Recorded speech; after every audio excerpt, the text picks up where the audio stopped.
seja O um objeto, tá?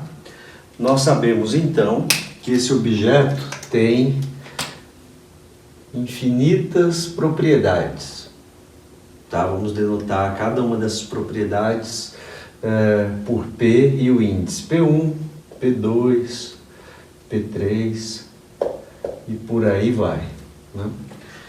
Então o objeto ele é caracterizado por suas propriedades, e essas propriedades são infinitas.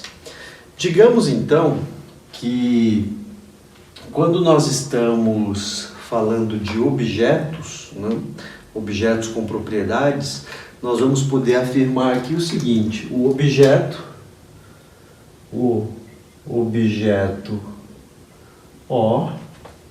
existe. Por que existe, né? Vamos pensar o seguinte: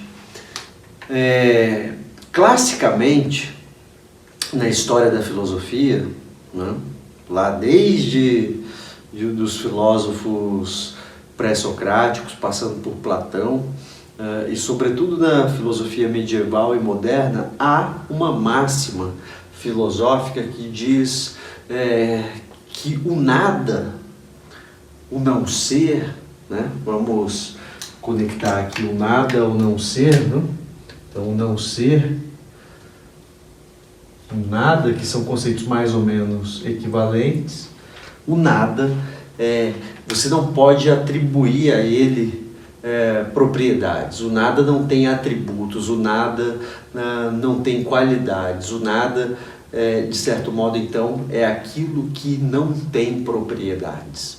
Esse é o ponto. Então, nada sendo o objeto que não possui qualquer propriedade, não? Essa máxima filosófica, ela aparece, como eu disse, em toda a história da filosofia. Eu vou pegar aqui agora fazer referência aqui a um trecho deste livro, que é o livro do Spinoza, Princípios de Filosofia Cartesiana e Pensamentos Metafísicos, né? Nesse livro aqui, o Spinoza está comentando a filosofia de Descartes, e esse livro ele tem uma parte em latim e em português. Ele é traduzido, mas aqui desse lado você tem em português e aqui tem em latim. Então, o axioma aqui que chama a atenção, que o Spinoza utiliza, é dito o seguinte, a citação: não há nenhuma propriedade do nada. Então o Spinoza diz: não há nenhuma propriedade do nada. Essa sentença aqui é interessante, né? Porque nós podemos agora pensar o seguinte: olha, se o nada está no domínio do não ser, né? Se o nada não tem propriedades, então esse objeto O aqui, como ele tem propriedades, ele está no domínio do ser. Mas vamos fazer essa conexão. Vamos dizer então que existência, isso aqui é ter propriedades,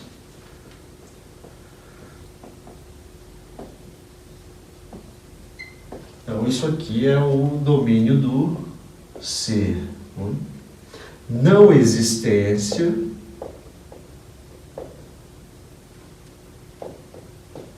é não ter propriedades,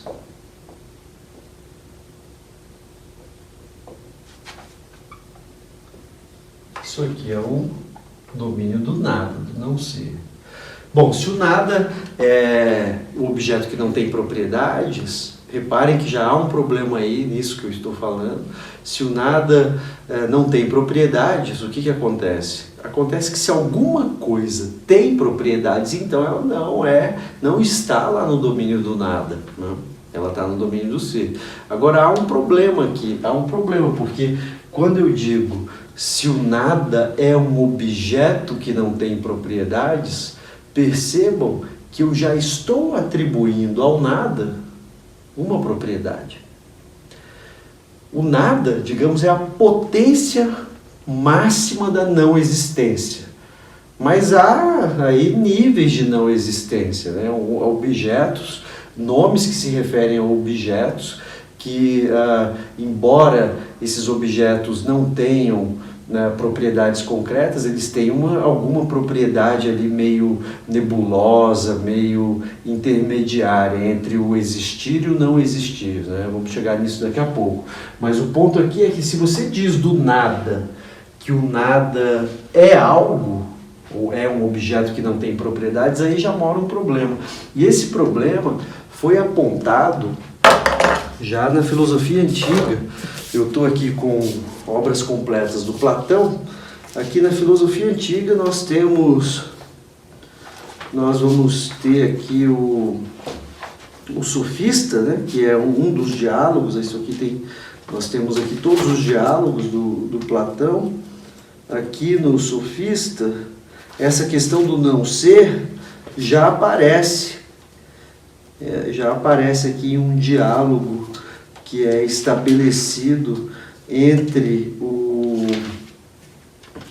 o visitante, né, o estrangeiro, e o Tétero, que é o personagem aqui desse diálogo sofista. Então nós vamos ter aqui, nesse debate que eles estão realizando sobre o não ser, sobre como predicar propriedades aos objetos que não existem, digamos, né? Daí o visitante estrangeiro diz o seguinte: tente afirmar alguma coisa correta sobre aquilo que não é, sem atribuir a essa coisa ser, unidade ou pluralidade numérica. Então esse problema de, se você tentasse falar acerca do nada ou de um objeto não existente, como que você faz para construir algumas afirmações sobre esse objeto? Porque quando você afirma algo acerca de um objeto que não existe, você o transporta, você o conduz imediatamente para o domínio da existência. Porque se você afirmar de um objeto que não existe, que ele tem propriedades ou que ele é alguma coisa, né? Então você está saindo aqui desse domínio, né? Saindo aqui desse domínio e indo para esse. Você está dizendo que uma coisa que não é, que ela tem propriedades. Então, até quando eu falei do nada aqui, sem querer, eu falei que o nada é algo, mas se o nada é alguma coisa, então o nada não está na esfera do não ser, né? Na esfera da não existência. Se o nada então o nada tem alguma propriedade, porque ele é algo. Então é super complicado tentar falar sobre o nada. O Platão já sabia disso, né? Esse é o problema de como você predica, como você dá atributos, como você dá qualidades para as coisas que não existem, né? Então vamos considerar isso aí de uma outra perspectiva. Vamos pensar agora que nós temos o seguinte. Suponha que eu tenha 3 nomes aqui, tá? Suponha que eu tenha 3 nomes se referindo possivelmente se referindo a objetos quaisquer. Então vamos pensar que o primeiro desses é Pégaso. Eu vou usar Pégaso aqui em homenagem a um livro que eu vou falar daqui a pouco sobre ele, algumas coisas, que é esse livro aqui, De um ponto de vista lógico, do Quine. É uma coletânea de artigos e tem um artigo aqui que é muito pertinente para o debate que está sendo feito aqui agora, né? Então, Pégaso. Aqui nós vamos ter, vamos pensar aí, o maior número natural. E aqui, por fim, vamos colocar asa norte, tá? Então vamos avaliar a situação. Asa norte se refere a um objeto se refere a um objeto. Aqui nós vamos dizer que o objeto é um objeto concreto, né? Um objeto concreto do espaço-tempo, um objeto físico, tá? Pégaso também se refere a um objeto, né? Ao cavalo alado, ao cavalo que tem asas, né? Esse objeto é concreto.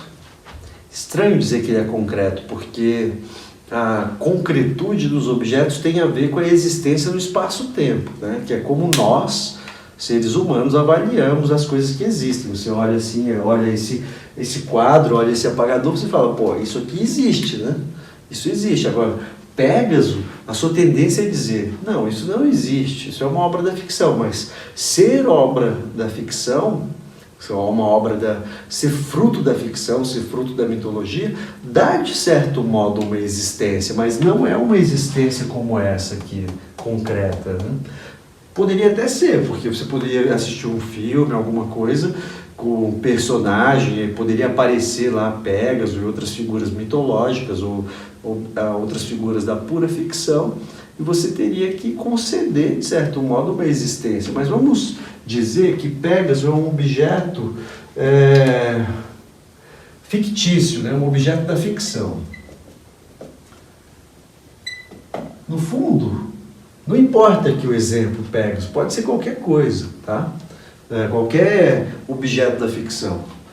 Objeto da ficção, objeto de ficção, né? Objeto fictício.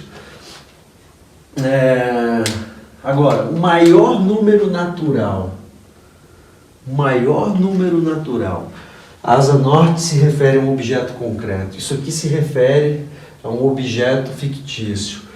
O maior número natural se refere a algum objeto? Então, dado o conjunto dos naturais, para qualquer número que você escolher ali, sempre você vai poder adicionar mais um, né? De forma que isso aqui simplesmente não se refere a objeto algum, nem na ficção, tá? Então aqui vamos dizer que não há objeto. Bom, podemos inferir o seguinte, olha, isso aqui é asa norte, se refere a um objeto concreto, então tem uma existência ok, como nós entendemos. A asa norte existe como eu existo, né?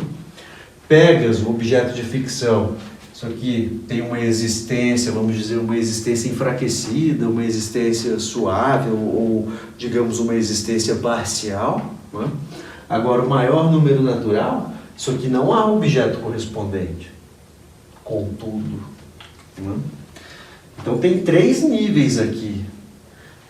Tem o nível dos objetos que têm uma existência concreta, objetos que têm uma existência não concreta e objetos que não existem de forma alguma, considerando a matemática clássica, a matemática que nós aqui da humanidade mais ou menos usamos, né? Porque se existir uma outra matemática e um outro fragmento do universo totalmente ignorado por nós, bom, daí isso aqui a gente já não sabe, né? Mas considerando todo o saber da nossa cultura ocidental, da nossa cultura enquanto humanidade, não existe, dado o conjunto dos naturais, não existe o maior número natural. Considerando tudo isso. Pégaso, também, dado o universo padrão que nós conhecemos, não há na natureza, digamos, um objeto que tenha essas propriedades, né? De ser simultaneamente cavalo e ter asas. A asa norte é um objeto corriqueiro, banal do dia a dia, é um objeto que está por aí. Então vejam uma coisa interessante aqui agora, é o seguinte, que mesmo pegando objetos desse tipo aqui, ó, o maior número natural, você pode atribuir algumas propriedades a ele, né? Eu poderia pegar e escrever o seguinte, o maior número natural é alguma coisa, é, digamos, divisível por 3. Isso aqui é uma sentença. Isso aqui é uma sentença, né? Isso é uma proposição. Essa proposição tem sentido e eu estou atribuindo um predicado aqui a um objeto que nós acabamos de verificar que ele não tem existência, mas eu estou atribuindo propriedade a ele. E lá nós vimos aqui, se uma coisa tem propriedades, então ela existe. Bom, mas aqui o fato de eu ter atribuído essa propriedade a esse objeto que não existe de forma alguma dada a matemática, eu transporto esse objeto para o domínio do ser?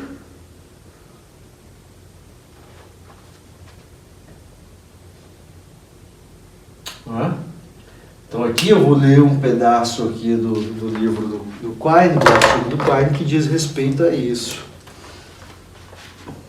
A observação que o Quine faz, ele usa uma teoria do Bertrand Russell para chegar à conclusão, que é o que eu vou ler agora, mas essa teoria nós podemos ignorá-la, tá?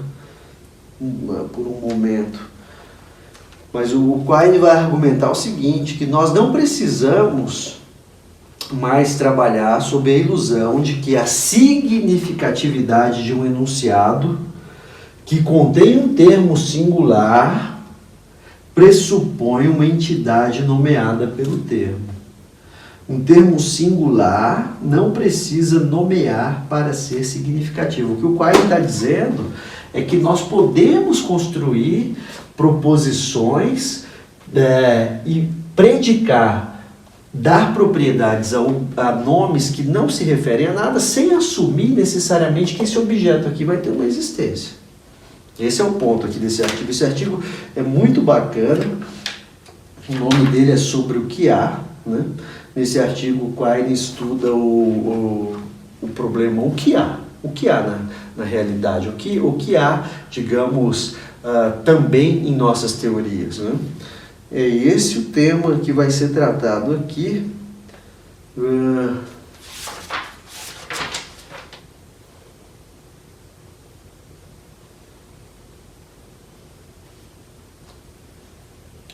O Quine está combatendo aqui posturas que geram, digamos, ontologias superpovoadas. Uma ontologia superpovoada é uma ontologia que você vai aceitar todo tipo de objeto, né? Não só o maior número natural, como Pégaso ou qualquer objeto da ficção.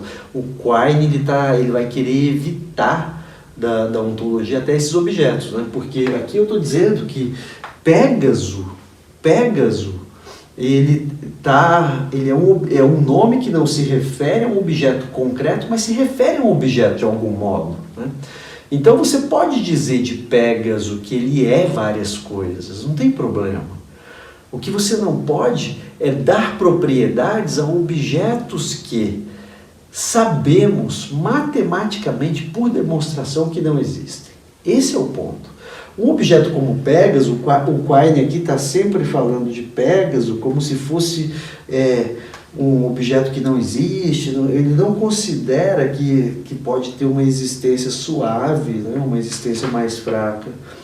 Então, o que ele está falando aqui de Pégaso nesse artigo, se ele falasse de um maior número natural, eu concordaria 100%. Mas Pégaso ele ignorou o fato de que Pégaso tem uma existência. Eu não posso dizer que só existe aquilo que tem existência concreta. Isso é totalmente absurdo, né? Só para existir tem que ter existência concreta? Espera aí, né? Nós temos, digamos, se aqui eu tivesse um objeto concreto e aqui um objeto não concreto, né? Eu posso colocar aqui muita coisa aqui entre esses dois níveis, né? Tem que poder fazer isso. Eu não posso retirar da minha ontologia um objeto como Pégaso, né?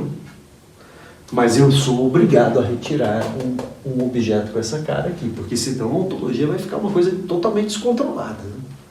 Completamente descontrolada. Tem tudo na ontologia, tem... Então, mas Pegasus eu acho que é demais retirar, porque é um objeto igual na aula, me perguntaram do unicórnio, né? Então a questão do unicórnio é a mesma coisa do Pégaso, tá? Aqui nós vamos reparar que vai ter aqui um fluxo de objetos, né? Porque o que é um objeto não concreto também? Você pode pensar que os objetos matemáticos, os objetos possíveis que não são atuais, né? São não concretos, né? Um objeto possível que não é atual também, né? Então, nós vamos poder daí ir para a questão dos objetos possíveis. São vários, né, objetos possíveis que não estão no mundo. Que aí nós vamos ir para questões de o que é imaginar, o que é conceber, o que é um mundo possível. Mas aqui o Quine está fazendo um estudo sobre o compromisso ontológico de teorias, né? O compromisso ontológico, ou seja, o que a sua teoria precisa aceitar. E aqui ele tem uma frase, ele diz algo aqui. Nesse artigo ele formula o famoso critério ontológico de ser e ser valor de uma variável ligada, mas isso aí envolve a noção de variável e quantificação, né? Essa é uma noção que posteriormente na parte de lógica eu vou recuperar. Mas agora o que nós temos aqui é o seguinte: não é de admirar, citando Quine, não é de admirar, pois, que a controvérsia ontológica levasse a uma controvérsia sobre a linguagem, mas não devemos saltar para a conclusão de que o que há depende de palavras, né?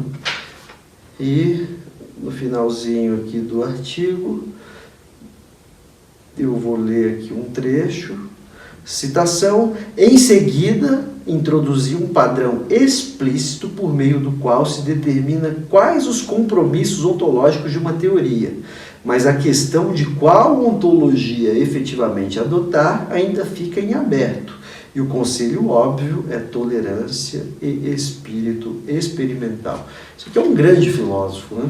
Quine é um grande filósofo, esse artigo dele é muito bom.